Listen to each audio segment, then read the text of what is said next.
കൈരളി ടിവിയിലെ ജനപ്രിയ reality show Patturumal season 9 grand finale 28-ന് മലപ്പുറം തിരൂരിൽ നടക്കും.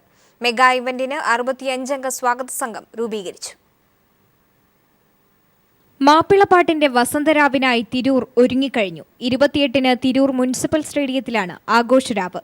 ഇതിനായി 65-അംഗ സ്വാഗത സംഘവും രൂപീകരിച്ചു. E T Muhammad Basheer MP, MLA-മാരായ C Mammootty, KT Jaleel, P Sreeramakrishnan, Abdurahman Randathani എന്നിവരാണ് മുഖ്യരക്ഷാധികാരികൾ. ജനറൽ കൺവീനറായി വി അബ്ദുറഹ്മാനെയും ചെയർമാനായി മുനിസിപ്പൽ ചെയർമാൻ ഗിരീഷിനെയും ചുമതലപ്പെടുത്തി. ആവേശത്തോടെയാണ് പട്ടുറുമാൽ വരവേൽക്കുന്നതെന്ന് ചെയർമാൻ പറഞ്ഞു. കൈരളി ചാനലിന്റെ മാത്രമല്ല, ഏത് പരിപാടിയും തിരൂരിൽ സംഘടിപ്പിച്ചാൽ അത് ഏറ്റവും വമ്പിച്ച വിജയമാക്കി മാറ്റുന്ന ഒരു ജനതയുടെ സംസ്കാരമാണ് തിരൂരിൻ്റേത്. തിരൂർ ഗവൺമെന്റ് മാപ്പിള സ്കൂളിൽ നടന്ന സ്വാഗത സംഘ രൂപീകരണ ചടങ്ങിൽ കൈരളി TV മാർക്കറ്റിംഗ് വിഭാഗം ഡെപ്യൂട്ടി ജനറൽ മാനേജർ ജയശങ്കർ അധ്യക്ഷത വഹിച്ചു. കോർഡിനേറ്റർ വിജിൻ, സന്തോഷ് പാലി, ഫിറോസ് ബാബു, രഞ്ജിത്ത് തുടങ്ങിയവർ സംസാരിച്ചു.